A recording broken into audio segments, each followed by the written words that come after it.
in this immense urban jungle of 18 million people. All roads now lead to just one place, Cairo's Tahrir Square. Tahrir means liberation. We're here in the chaos to chart a course through this erratic revolution and to seek out those who may play a role in the future. Well, this is what Egyptians are hoping will be Hosni Mubarak's day of reckoning. Organisers are planning for more than 1 million protesters to gather here in Tahrir Square to peacefully depose the man they regard as the last pharaoh of Egypt.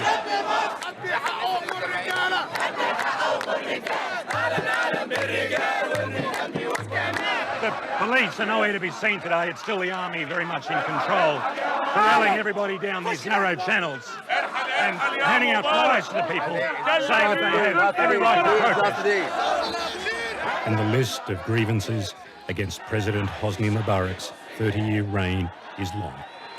Rising poverty, outrageous corruption, rigged elections, and endemic police brutality. Today, the mood is more party than protest. And women play a prominent role in driving this spontaneous revolt.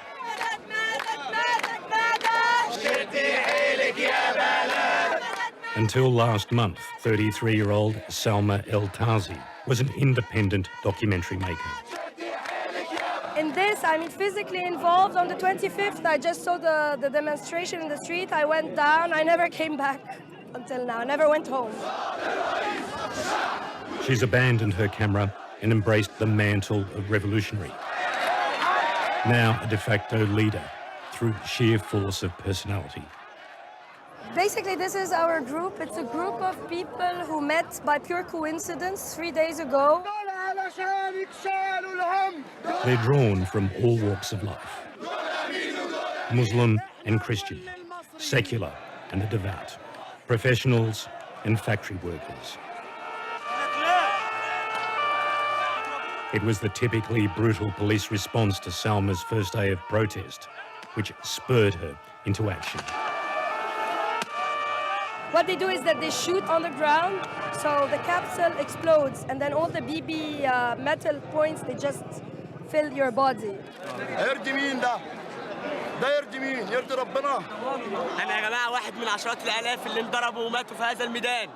This is Hassan, my brother. Your brother? Yeah. Yeah, and so you were hit by the police, were you? Yes, exactly, with a shotgun. With a shotgun? So my brother has his 2 legs full of BBs. We tried to get some of them because you couldn't take him to the hospital, because when you go to the hospital, they arrest you. Egyptian media, as usual, they are trying to minimize the casualties because they don't want anybody in the world to know that they have wounded or injured so many people. I'm here now because it's the first time that I feel that it's a real movement generated by the people, not by parties, not by anyone who is running after power or after authority. It's basically the people, for the people, which I belong to. And for once, I feel like I belong somewhere. Like I belong to this. I can make a change. It's the first time we really feel that this is our country. The stakes are high. If people power works here, change could sweep away undemocratic governments across the Arab world. Well, it's now 2 hours after curfew came into effect, and there are still huge numbers of Egyptians out here on the streets defying that order. The organisers claim that more than 1 million people have turned out here today, but look, to be honest, I'd say it's probably much less than that, perhaps even half that number.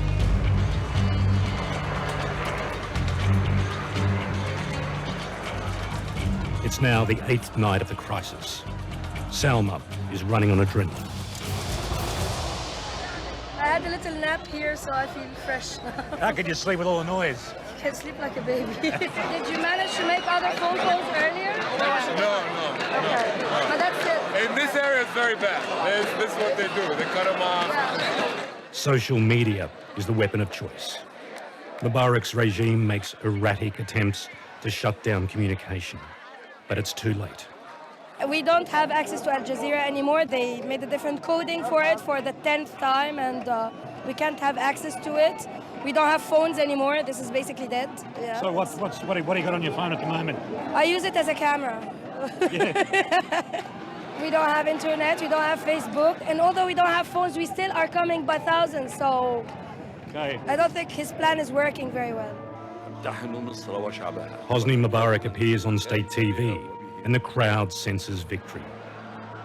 تحولت تلك التظاهرات من مظهر راق ومتحضر لممارسة حرية الرأي والتعبير إلى مواجهات مؤسفة تحركها وتهيمن عليها قوى سياسية سعت إلى التصعيد وصب الزيت على النار.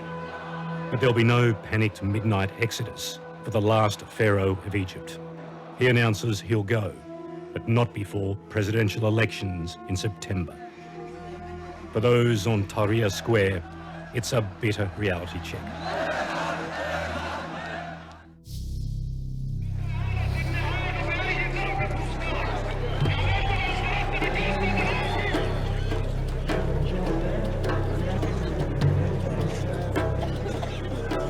How are you? How was last night? Cold. Very cold. Sorry. That's okay. Where did you sleep? Here. He slept here. Yeah. Yeah. And what did you think of the Mubarak speech? I mean, this is not what we want. I think he's starting to make one compromise after the other, trying to gain time, but this is not what we want. This is not acceptable. It's very hard for us to trust him or to believe him. We can't even imagine if he stays until October, the amount of damage he's going to make in the country before he leaves, because he's not just going to go and leave peacefully. Mubarak's speech does its job, driving a wedge into the unity of the opposition. He's trying to divide the people. The people at home who hasn't been part of the movement since the start are losing little bit by bit their sympathy for us. Well, it's the morning after the Mubarak speech, and the transformation here in the square has been extraordinary. Yesterday was a party, a celebration.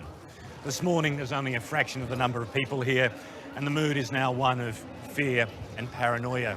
As you can see, Mubarak supporters and people suspected of being Mubarak agents are being ejected from the square.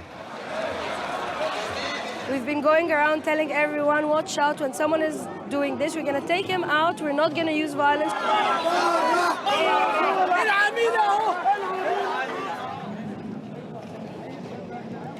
It's my father on the phone. He's in Kuwait, so he's telling us to watch out. He's totally supporting us. He's telling us to watch out.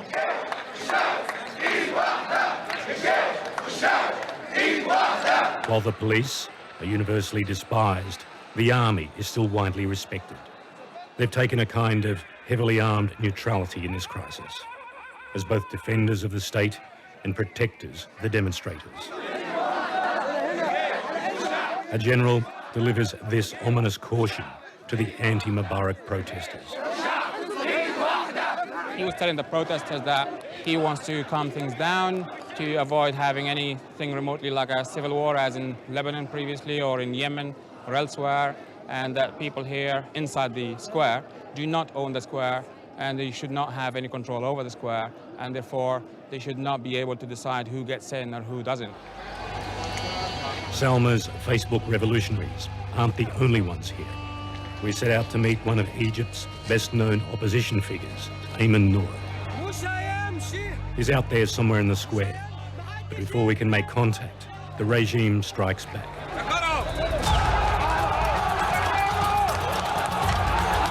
Hordes of Mubarak supporters storm the square, and all hell breaks loose. State television demonizes the international media for fanning the flames of the revolution. For this pro-Mubarak mob, stirred up by the government propaganda, all foreign media are seen to be spies. In reporting this story, dozens of international and Egyptian media workers are bashed, stabbed, tasered, and in one case, shot dead by pro-regime vigilantes. we're targeted and dragged down a side street. Well, for us, the riot ended badly. All members of the foreign correspondent team were basically set upon by the mob. I was punched and kicked to the ground. It felt like being at the bottom of a very violent rugby scrum. I lost my wallet, my passport, and my phone was also taken. Eventually, we were rescued by a cafe owner who's brought us here to his cafe, and it's now battened down against the mob outside. Back in the square, a brutal and at times bizarre clash is waged. Hundreds of protesters are injured, several killed. Trapped by the pro-Mubarak mob, we move to another hiding place, an art shop, until the fighting subsides. So this is your other business? Yes, this is our business here. It was Allah Abdullah and his brother who saved us. I see you get bit and he have a blood, and I try to protect you and I bring you to our place to make sure to get you calm down and to make sure you are safe. Now there are no buyers for Allah's paintings or his ancient pharaonic perfume formulas. The uprising, he says, has shattered the family business. We pay a rent, we have worker to pay, and we have family to support. It doesn't matter how much you make it. Okay, it's no any profit, it's no any income. Our saviour reveals himself to be a fervent Mubarak supporter. Now from here, behind closed doors, we can hear the mob down on the square. It sounds extraordinarily violent down there at the moment. What do you think of the protest? What do you think of the anti-Mubarak rally? Mubarak is not going to the second election. He said, I will leave the chair in a peace and a quiet, but I want the country to be safe first and make sure everybody's secure and safe. What could happen to this country if Mubarak leaves tonight or tomorrow? Could there be a war, civil war? It can be war, more than Palestine, more than Iraq, more than Afghanistan, will be worth it. Mubarak keeps this country to this moment safe. It's the mantra of the regime. Mubarak offers stability. The alternative is chaos.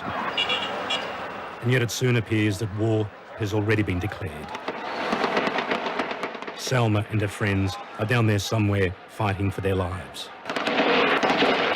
Well, it's now 7 hours since this all started, and we've retreated here to the relative safety of this hotel balcony. The situation is now completely out of control. We're hearing a large amount of automatic weapons fire. Molotov cocktails are being thrown. We've had two groups actually fighting it out across the rooftops, hurling Molotov cocktails at each other. And of course, in the middle of all this is the Egyptian army sitting on their tanks, doing absolutely nothing.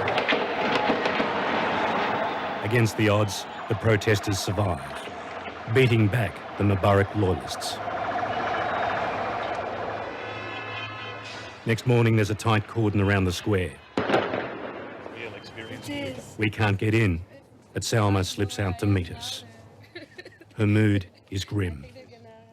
At a certain point, I have to admit that I had a moment of doubt.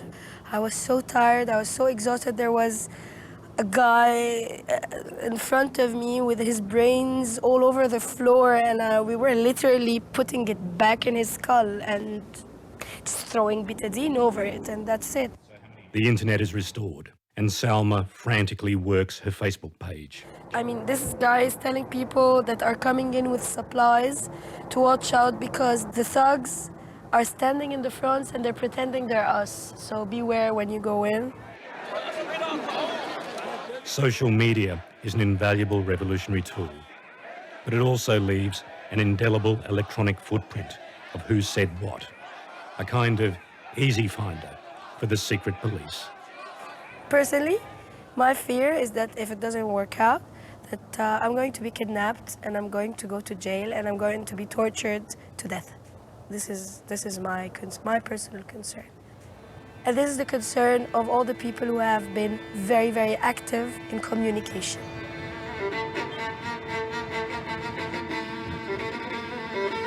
We're finally on our way to meet one of Hosni Mubarak's most famous opponents, the man we were seeking when attacked by the mob. The regime ruthlessly crushes political opposition activists are killed, jailed, or exiled.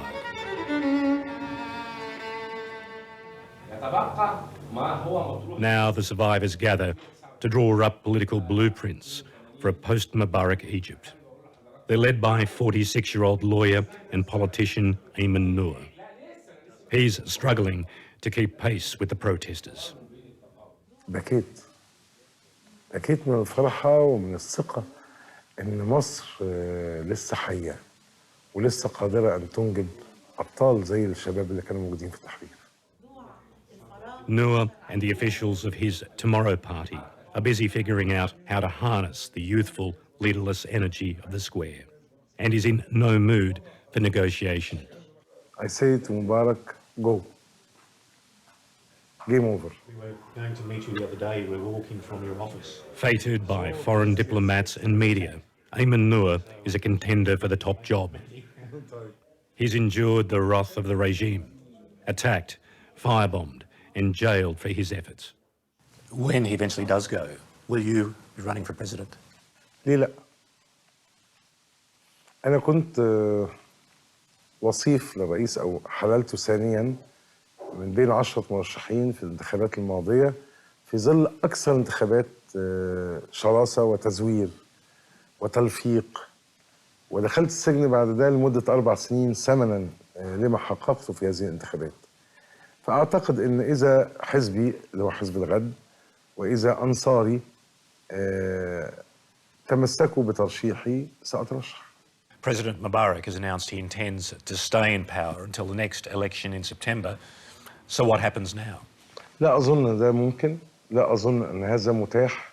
هو يتمنى أن يحدث هذا، لكن بقاء الرئيس مبارك في صدارة المشهد السياسي المصري سيعقد المشهد جدا، وأعتقد أنه سيغيب قريبا جدا.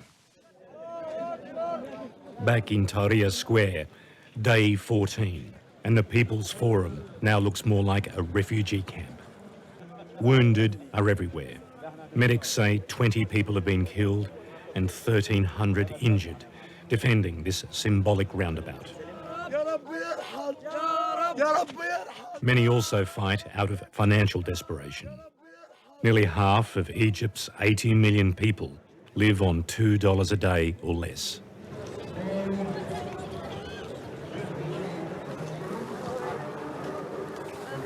What happened?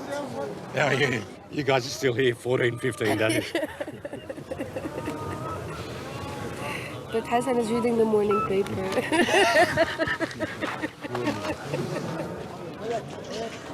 Yeah, there were so many people panicking. Like, what's this? They're like, no, this is just shooting. These are just gunshots. I want democracy, which is something that I personally never had.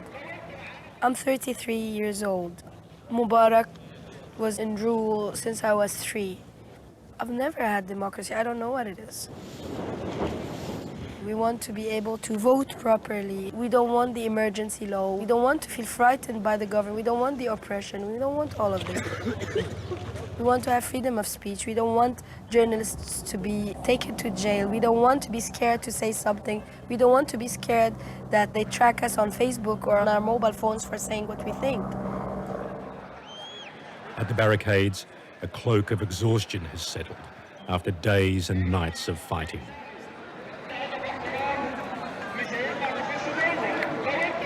Hidden among the ranks are members of the banned Muslim Brotherhood, the wild card in the struggle for power in Egypt.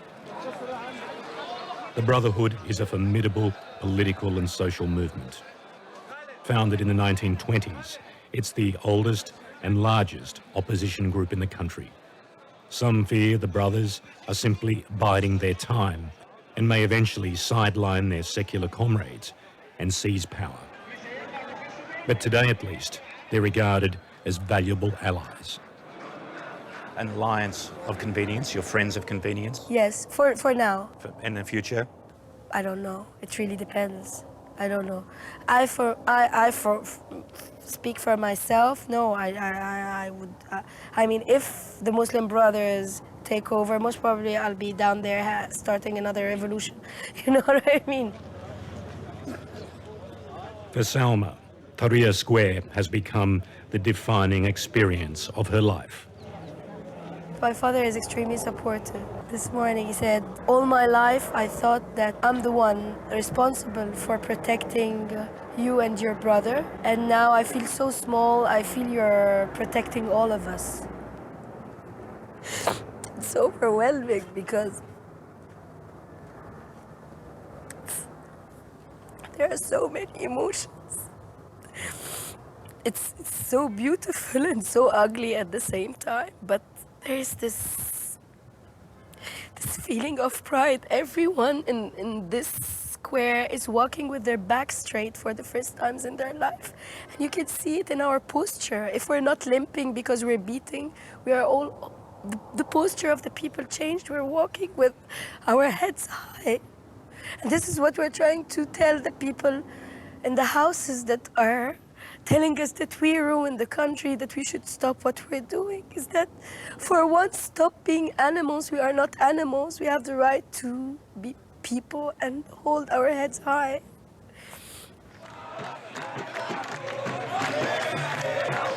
The end of day 17. Another night and yet another presidential speech. Will he stay or will he go? Now the trick is to find Salma in the crowd. It's building by the hour. There's a great sense of anticipation here that this could be it, that Egypt, and in fact the whole Arab world, could be making history here tonight. Hero of the moment is Google executive Wael Wanem. Just released from jail, he's revealed as one of the architects of this Facebook campaign. The regime continues to maneuver dangerously behind the scenes. That's weird. That's a weird number. Mubarak once boasted that he had a PhD in stubbornness. I don't think I'm answering this. Who do you think it is?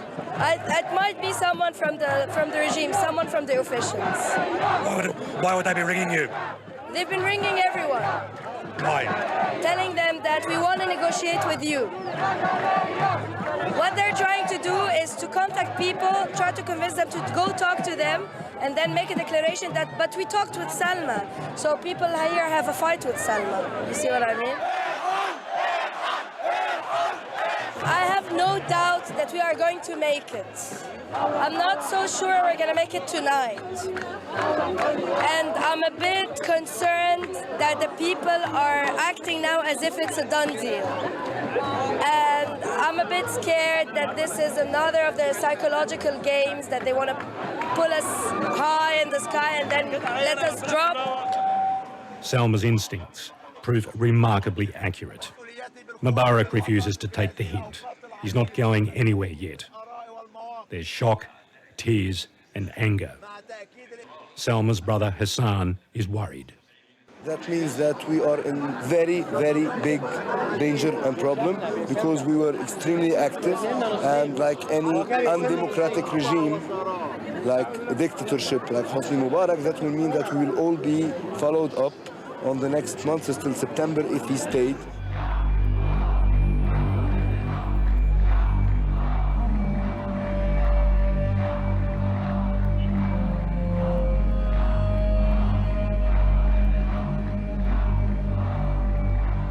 Day 18, and Cairo is on knife edge. How much longer can this go on? Will the military turn on the people? The protests are peaceful. The army holds its fire. In the evening, more rumours that Mubarak has left Cairo. An official statement is expected, but nobody believes it. Then it happens. A dictator is deposed. قرر الرئيس محمد حسني مبارك تخليه عن منصب رئيس الجمهورية، وكلف المجلس الأعلى للقوات المسلحة لإدارة شؤون البلاد، والله الموفق والمستعان.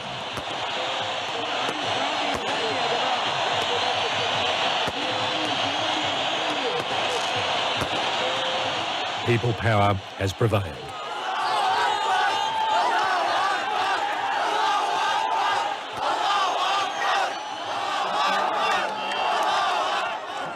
I'm still under shock, so I don't know what to feel. I think I'm going to have a delayed reaction, but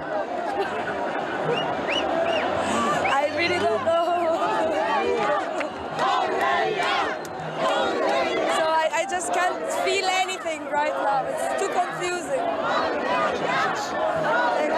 What happens now? I think we're going to celebrate for another couple of days in the street. I don't think anyone is going home now.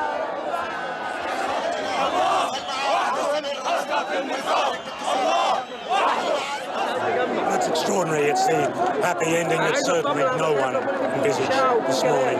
An extraordinary moment in both Egyptian history and Arab history. The revolution is won, but the big question is, what happens next?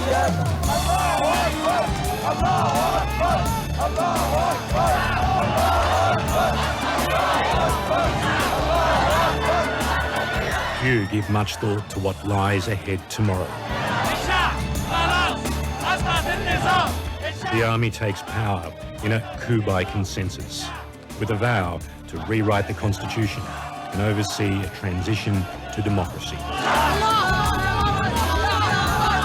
For now, the Facebook revolutionaries will put their trust in the soldiers. In just 18 days, a new generation of leaders has been forged and tempered in the political furnace of Tahrir Square. Salma won't be joining their ranks. She says her revolution is over. What will the future hold for you? A career in politics? No, What are you going to do when this is over? I'm going to still make films. I mean, I'm sure there'll be a lot of films to make after that.